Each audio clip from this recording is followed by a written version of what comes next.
이번 내용은 Seeking Alpha의 기사입니다.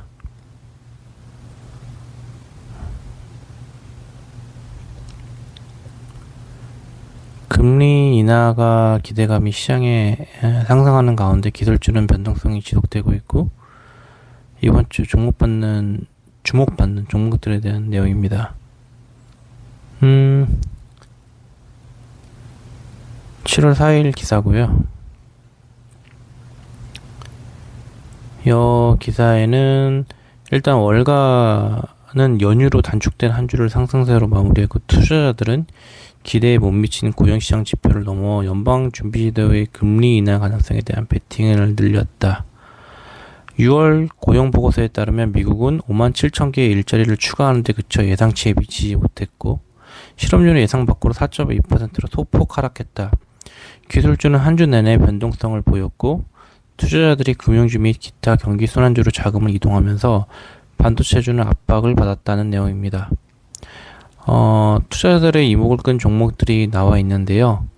메타 플랫폼스, 컴캐스트, 슈퍼마이크로 컴퓨터, 로켓랩, 마이크로 스트래티지, 크로거, 테슬라, 그리고 SK 하이닉스, 나스닥 상장 추진이라는 내용, 팔란티어 테크놀로지스에 대한 부분들이 나와 있습니다.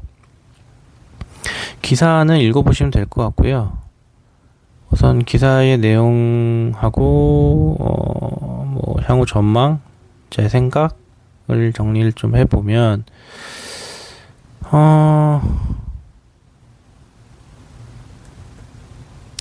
일단은 이번 주에 그 미국 주식은 나쁜 소식이 좋은 소식이 됐습니다. 고용이 예상보다 훨씬 부진하게 나왔어요. 근데 주가는 올랐죠. S&P 500이 2%, 나스닥이 2.5% 정도 상승했어요. 근데 반도체 종목들은 15에서 20% 폭락했습니다. 메타가 클라우드 회사로 변신하겠다고 했고, 테슬라는 깜짝 실적을 냈어요. 어쨌든 6월 고용 지표가 나왔는데 5만 7천 명이었죠. 예상치가 13만 명 정도였고 절반도 안 됐죠. 실업률은 근데 4.2%로 소폭 개선됐어요. 이거는 일자리를 찾는 사람 자체가 줄었기 때문입니다. 주가가 오른 이유는 논리가 이렇습니다. 고용이 둔화됐다. 경기가 식고 있다. 그럼 연준이 금리를 올릴 이유가 없다. 오히려 금리를 낼 수도 있는 거 아닌가? 그래서 주식이 긍정적이다. 이런 내용이에요. 이른바 나쁜 소식인데 좋은 소식인 거죠. 이 현상이 계속되기는 어려울 겁니다. 고용이 계속 나빠지면 어느 순간 금리 인하 기대보다는 경기 침체 우려가 더 커지는 시점이 올 거고, 지금은 그 임계점 이전이기 때문에 시장이 낙관적으로 해석하고 있는 거고, 5만 7천 명이라는 숫자는 진짜로 걱정스러운 수준입니다. 2달 연속 이런 숫자가 나오면 시장 분위기가 완전히 달라질 수 있는 부분이고요.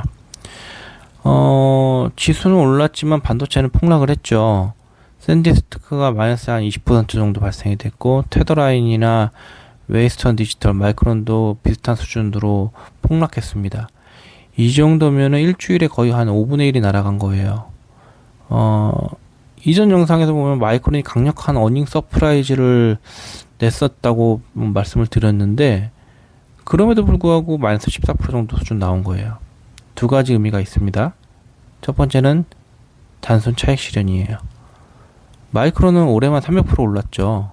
좋은 실적이 나오면 이제 팔 때라는 생각이 드는 건 당연한 겁니다. 두 번째는 메타 클라우드의 선언의 충격이에요.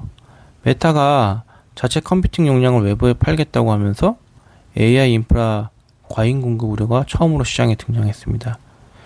제 생각에도 이 두 가지가 동시에 작용했다고 봅니다. 단기적으로는 차익 실현이 맞아요. 근데 주목할 거는 과잉 공급 우려가 처음으로 나왔다는 겁니다. 이전까지는 AI 인프라 시장의 핵심 단어는 부족이었어요. 쇼티지였죠. 그게 과잉으로 바뀌기 시작했다면 이거는 단순한 조정이 아니라 사이클 전환의 초기일 수 있다는 관측입니다. 그 다음에 주요 그 기업 이슈들이 쭉 나왔어요. 이슈가. 그래서 메타가 AI 클라우드 회사로 변신을 했는데, 남는 AI 연산 용량을 외부에 팔겠다고 했죠. AWS나 Azure, 구글 클라우드와 직접 경쟁하겠다는 의견이고, 광고 회사에서 AI 인프라 회사로의 정체성 전환 시도인 거죠. 제 생각은 이게 성공하면 메타는 완전히 다른 회사가 됩니다. 광고 매출에만 의존하던 구조에서 인프라 매출이 추가되면 밸류에이션 자체가 달라질 수 있고, 클라우드 시장은 아마존, 마이크로소프트, 구글이 수십 년간 쌓아온 생태계가 있습니다. 메타가 여기를 비집고 들어가려면 가격이나 특화 서비스에서 확실한 차별점이 있어야 될 겁니다. 컴캐스트의 MBC 유니버셜 분사 이야기는 인터넷 부선 기업 서비스만 남기고 미디어는 떼어냈어요. 사업 구조 단순한데, 이전 영상에도 좀 말씀드렸던 것 같은데, 거대 복합 미디어 기업의 시대가 끝나고 있다는 신호고, 스트리밍 전쟁에서 살아남지 못한 기업들이 하나둘 미디어 사업을 정리하고 있는 초기 단계인 것 같습니다.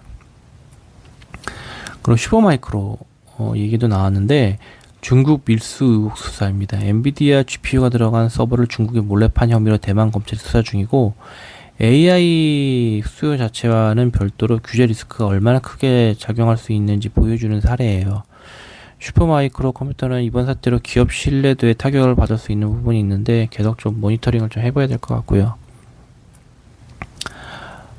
저번 영상에도 말씀드렸지만 로켓랩의 이리디움 80억 달러 인수, 스페이스X 모델을 벤치마킹하는 것 같아요. 이게 수직 계열이 완성이 되면 단가 경쟁력이 생기기 때문에 장기적으로 좀 흥미로운 회사가 될 수 있을 것 같고요. 나이키가 관세 환급 9.86억 달러가 돼서 실적이 개선됐지만 일회성이라는 얘기가 있는데, 관세 환급이 없었으면 이 실적이 나오지 않았습니다. 나이키의 근본적인 브랜드 경쟁력 회복이 빨리 좀 돼야 되고, 그게 다음 분기에 좀 빨리 좀 돼야 될 것 같아요. 그러지 않으면은 좀 어려울 것 같고, 스트레티지 비트코인 전략의 변화가 필요시 비트코인을 팔 수 있다고 했습니다. 제 생각에는 이 비트코인을 산다는 원칙에서 팔 수도 있다는 의미가 기존에는 무조건 홀딩이었죠. 이 원칙이 흔들리면 투자자 사이에서도 의문이 생길 수 있는 부분이 있습니다. 그 다음 크로거가 자이언트 이글을 16.5억 달러에 인수했다. 미국 식료품 시장 점유율 확대 목적이고, 아마존 프레시나 월마트가 공격적으로 들어오는 상황에서 크로거도 규모를 키워서 대응하겠다는 전략인 것 같습니다. 식료품 시장의 어떤 규모의 경제 싸움이 더 치열해질 것 같고요.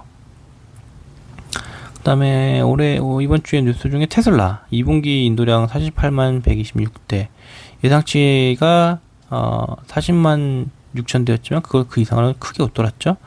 이게 진짜 의미 있는 서프라이즈 같습니다. 테슬라는 올해 내내 수요 둔화 우려를 받아왔거든요.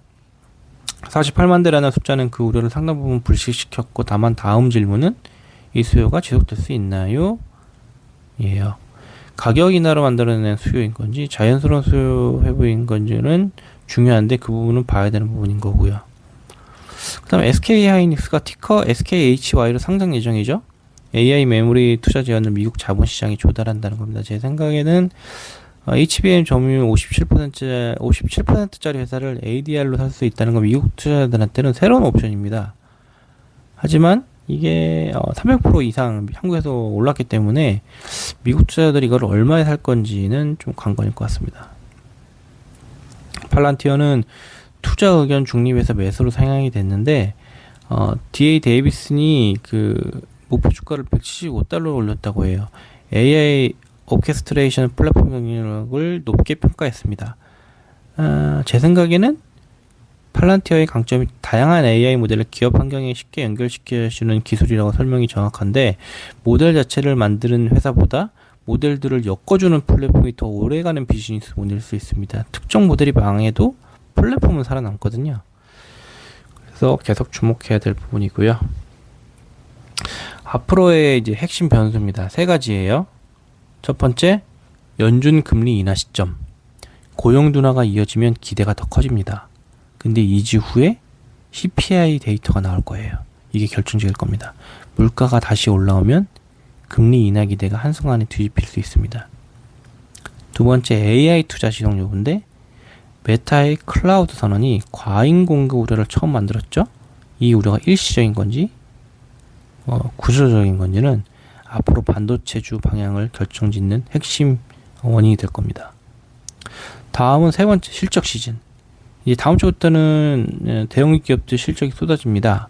AI, 클라우드, 우주 관련 섹터에서 가이던스가 어떻게 나오느냐에 따라서 종목 간 차별화가 극심해질 겁니다. 그래서 어떤 저의 종합적인 전망은 이번 주 시장을 보면서 제가 가장 주목한 변화가 있어요. AI 인프라 투자 사이클이 변곡점을 근접하고 있다는 신호들이 조금씩 나오고 있는 것 같아요. 마이크론 실적 좋은데 주가 빠졌죠. 메타 클라우드 선언이 과잉 공급 우려를 만들었죠. 반도체 지수는 역대 최고 분기인데 변동성은 역대급입니다. 이 부분을 저는 일단 투자가 1단계가 어느 정도 마무리되고 2단계가 넘어가는 과도기가 아닐까 생각합니다. 1단계는 얼마나 빠르게 인프라를 쌓냐의 경쟁이었는데 2단계는 그거를 실제로 돈을 어떻게 버는 데에 대한 어떤 검증 단계인 것 같습니다. 이 전하는 과정에서 어떤 승자하고 패자는 극명하게 갈릴 것 같아요. 팔란티어처럼 AI를 실제 기업 환경에 연결하는 실질적 수익 모델을 가진 회사가 있고, 그다음 테슬라처럼 예상을 뛰어넘는 실적을 내는 회사, SK 하이닉스처럼 공급 부족이 구조적으로 유지되는 병목 지점에 있는 회사는 살아남을 것 같고요.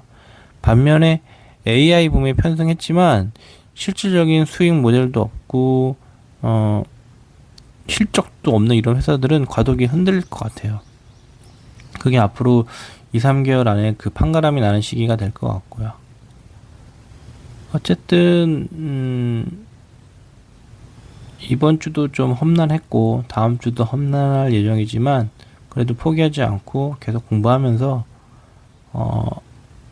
방향을 보고 모니터링하고 검토하고 기준을 잡고 자기만의 투자 철학과 기준을 잡고 움직이면 좋을 것 같습니다. 예, 이상입니다. 좋은 하루 되십시오. 감사합니다.